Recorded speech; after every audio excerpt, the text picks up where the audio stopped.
Hey y'all, this is Rich from the Rockville Barbecue Channel, and this is what we have going on today. We've got an American Wagyu Picanha that's going to be hitting the grill a little later, but look at this, how beautiful this piece of meat is. Look at the marbling on this thing. And I've got a prime picanha as well, and I'm mainly going to focus on this Wagyu, but I want to just show you, look at the marbling on this thing. Look at the fat content. It is just unbelievable how beautiful this piece of meat is. And now this is the prime, and you can see the difference. Is the fat isn't as it looks a little tougher, but that I'm not going to put the prime down at all. But like this is, look at the marbling with the prime meat right here compared to the American Wagyu on the other side. Just it doesn't compare. And you can already tell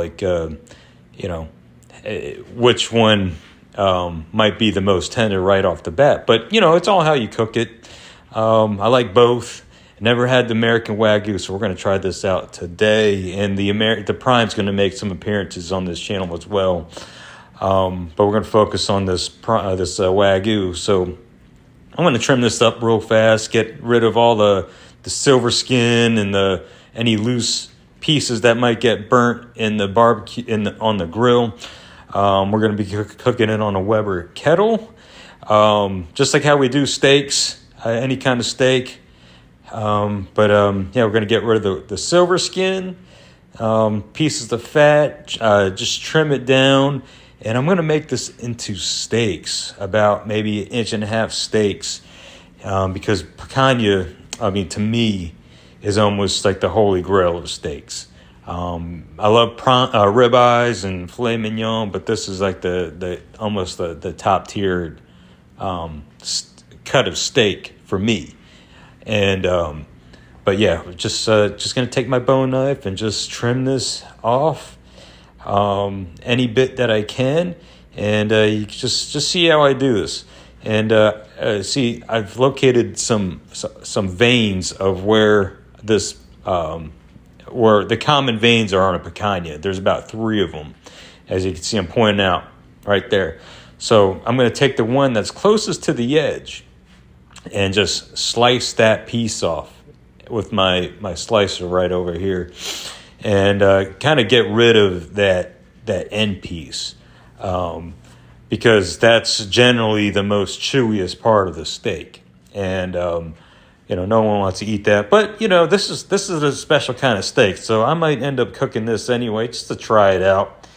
And if some of you out there that are steak connoisseurs, you might be like, Rich, that's crazy. It's gonna be chewy as heck. Don't worry about that. Maybe feed it to your dog. Maybe grind it up into some hamburger or something. But I'm gonna keep that anyway and just put it to the side and look at it. You could see how gelatinous it's almost like touching meat jello in a in a funny kind of way. But it doesn't feel. It feels a lot softer than that other picanha I showed you with the prime. But I'm gonna finish cleaning this thing off and just speed this thing along, because we want to get to the steak part on the grilling. So let's get this going. Now the other thing too is, if you want to, I have a video on how I do picanhas, and I base off my picanhas. I watched a video from a channel called Guga Foods, and this guy, he knows his steaks, and I've learned a lot from this channel. I recommend you all out there to maybe take a look at his channel. It's very entertaining, very, very informative. He does all sorts of experiments on it. And I have a video on how I've done my prime, and it's almost like his technique. And but you could take a look at my video and see what you think. And if you have any questions at all, post some questions in your comments. And even compliments if you don't mind, and what you think about the video. And if there's anything that I'm posting that you want to see more of, or that we could do better, and if you feel lost, let us know, and we'll answer your questions. We try to get to every comment that we can. You take the time to watch the videos and comment, and we will take the time and respond to you, and in the best way we can. So look at this fat cap. It's just unbelievable. Look at that. It's just like Jello in a good. I keep on saying Jello, but I want to say something else, but I don't want to offend anybody. But it just feels just so soft and tender right off the bat. We didn't even cook this thing.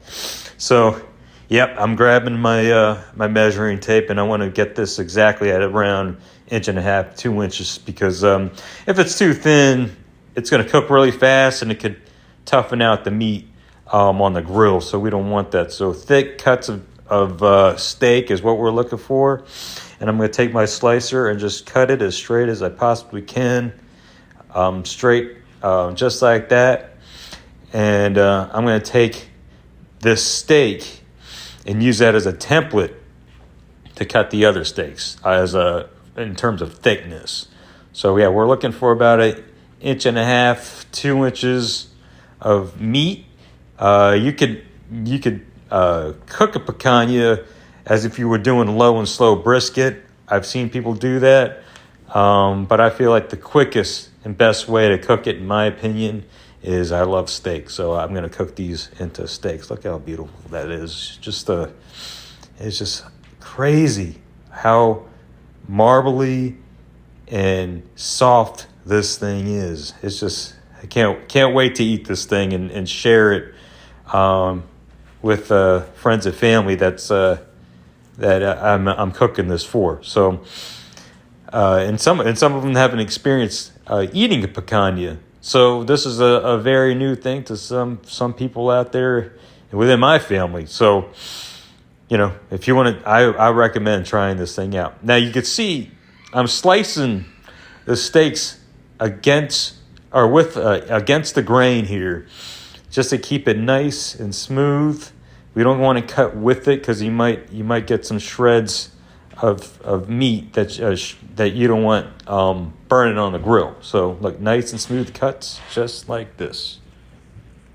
So I bought these steaks at on an online butcher shop called Snake River Farms, and I recommend them. They shipped out their meat to me within 3 days before 4th of July, which is most of you will probably guess that's the most popular time to do grilling. That, and I think it was Memorial Day is one of the top holidays where people do most of their barbecue. So I thought, they would be backed up in their sales or something, but they shipped this thing out to me, and they shipped it to me frozen in a really nice cold tote bag. And they got everything that you could possibly want over there. I don't mean to advertise them on here, but I wanted to give them a good shout out because they really took care of me. They were very polite with their customer service, and I would definitely get some meat over there. I mean, in addition to supporting any local butchery shops in my area, support them as well. But these guys had a great selection of meat, and I'm gonna try some more meat from them in the near future. So enough of me yapping. Let's just get right back to the steaks. So as you can see, I'm carving up the fat, getting them to a decent a size, taking them down to about maybe 3/4 of an inch. Maybe that was 1/4 of an inch, but on the picanha, that fat is, to me, the best part. You need that fat cap because you slice this thing out, and there's only one way to eat it. You got to eat it with a little bit of fat. Now, I'll show you how I slice into this thing when we get done with the cook. But just save that fat. I'm going to show you what I do with that fat, too. It's actually going to serve as almost my quote-unquote non-sticking spray on the grill. So I'm going to show you how I apply that onto the grill so the steaks don't stick to the grate. So, but yeah, here's getting that the gelatinous meat cut of a steak, and I'm just going to clean this up real fast, and we'll move on to the next.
So after we get done cutting our meat, we just let them just rest out on a wire rack. Just let them chill out for a second, and I'm gonna work on my prime. I'm not gonna show you what I did with this because it's quite similar to what we did to the Wagyu, and I have a video on doing a prime in another video. You can check that out in your own time. But take a look at these two steaks. Look at the difference. It's just amazing how much that Wagyu looks. And I mean, the other steak looks great. We're going to cook that up just perfectly. But just the difference, look at that. You could just see it just like, it's kind of just melting right onto the cutting board. But we're going to flavor this meat up with just nothing but just some kosher salt. That's it. Just sprinkle it on there just like that. Nice and high, just so you can get a great surface area of your seasoning. That's all we're going to do is just put some salt on it. You could put salt, pepper, and garlic powder if you like, but that's, to me, it's all about the meat. You want good meat, all you need is some salt. Maybe you don't even need that on here, but just a preference for me, get all sides of it coated up with that salt, and just let it sit, okay? You don't want that. Let that salt just kind of penetrate through the meat. What it's going to do is going to take some of that moisture out of the steak and do like an osmosis thing where it collects all the moisture, and it's going to get right back into the steak, flavoring it up with the water and the liquid, and even tenderize it even further than what it already is. So, but we want that flavor to sit. That salt to sit. And there it is. That's what it's going to look like. Then that's the prime steak right there, and with the Wagyu, just a beautiful sight of meat. Just going to let it sit in the fridge for about 24 hours. So I'm traveling today, and I have my 18-inch Weber kettle. It's a Jumbo Joe Weber kettle, great thing, and we're going to use Fogo charcoal as our fuel. And so I'm going to measure out my charcoal with the charcoal basket just so I can get the right amount of charcoal. And we're going to play a little Tetris with our lump charcoal and get as much lump charcoal as we possibly can into our mini chimney. So if you're good at Tetris, you're going to be good at puzzling some charcoal to get it all in there. So I'm going to use a tumbleweed. Get that started with our blowtorch, a little overkill, but that's okay. We have a little fun with it. So we're going to take our ashed over lump charcoal and pour it right back into our charcoal basket. And so now that charcoal is going to shrink down a little bit, because that's what lump charcoal does as it flames up. So we're going to put our just kind of shuffle our charcoal around again with the Tetris game and make sure it all stays put, so we could put the grate right on top without it slanting over. And there we go, a little Tetris action again right there for you. I love Tetris, favorite game of all time when I was a kid. So anyway, put the grate back on there, and now you can see I get that fat I talked to you about before. Just get the fat and just start brushing against the grate just like this. Better than oil, straight up fat, beef fat. So get all sides of your grate nice and coated with that fat. So now we can put our steaks right on the grate, and you can see how I place the steaks. I'm going to place the steaks so the fat side is away from the direct heat. So we have a 2-zone fire, a direct side and an indirect side. That's a hot for the direct, and indirect is kind of like the cool side, and that fat's just going to hang out because the fat's going to cook really fast, and we don't want that to burn. So we want to protect the fat as much as we can, and I'll show you how to render that down a little later. But the fat's just going to hang on the side, and we're going to just sear the steaks every 30 seconds. We're going to flip the steaks every 30 seconds. So we get a nice sear. So you can see I'm just flipping the steaks, just flipping them until we get the nice color that I'm looking for. Nice golden color. We don't want to burn the steaks. Now, you know, if you like grill marks, go for it, but I don't. I feel like grill marks count as burning, and with a steak like these, you don't want that bitter, burnt charcoal taste. You just want a nice steak. You want good meat, so just sear all sides of it just like that, right on the direct heat. And so you can see me spinning the grate around just like that, just to get the cool side back on the heat. Give the steaks on the side a little break, but put them back on the heat. And while those are chilling, now you like to just take the other side and just kind of quickly clean the crust off the other side on the indirect side. So we got nice clean meat, especially when we eat it. So, but yeah, just keep flipping it till you get that color. We got some red on it just right now, but you're going to see it's going to come out just perfectly.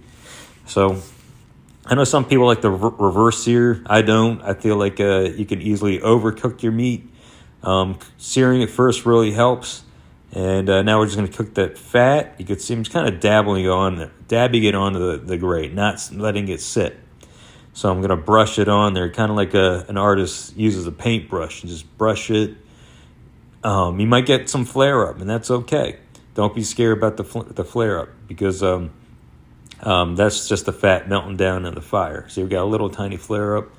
And if you don't want that flare up, just pull the meat away from the fire, and it'll let it settle down, and then continue on with cooking that fat. But you want it to get a nice and golden brown, melted just a little bit.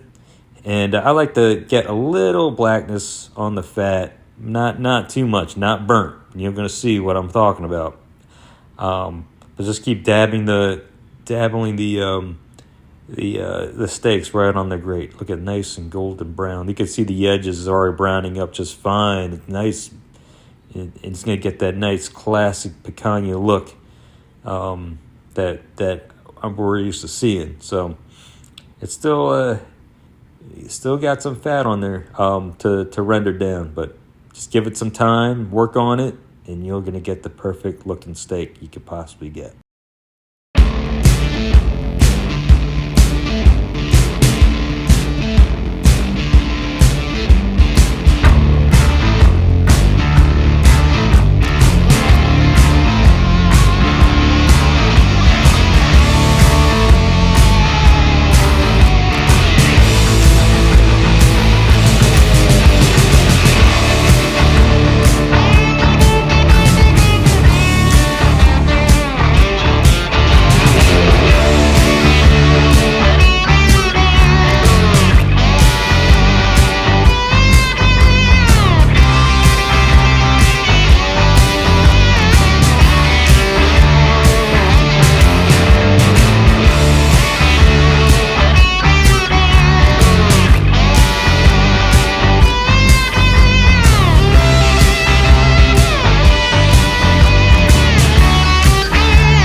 So you can see here, I have a little wire rack on to the side of me, and I'm putting the steaks down on the wire rack to let them kind of chill out just for a little bit, so they don't just sit there on the grill and just burning. Okay, we're just giving the steaks a little break between as I handle the other pieces. Every bit of these, every steak's going to get its own little attention here, because these aren't cheap steaks. Okay, you want to handle them the best as you can. And look at that bubbling. Oh, gosh, perfect steaks. Look at that. Can't wait to dive into this thing.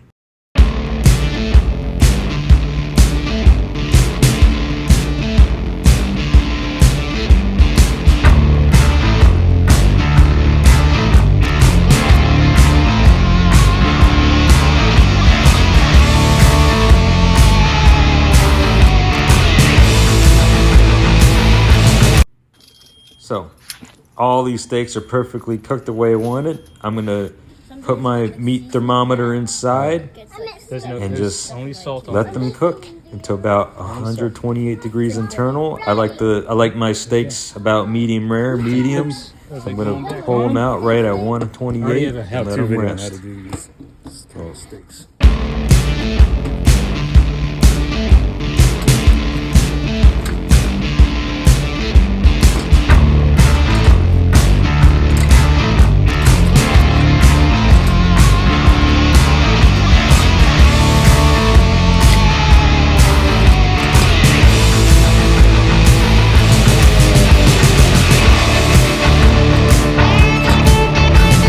Now they're all cooked. We're going to let them rest for about 10 minutes before we slice and let those juices flow back into the meat. And here we go. Let's take a look and see how these steaks look. Look how pretty these look. Oh my God, just big pile of meat. Who wouldn't want this?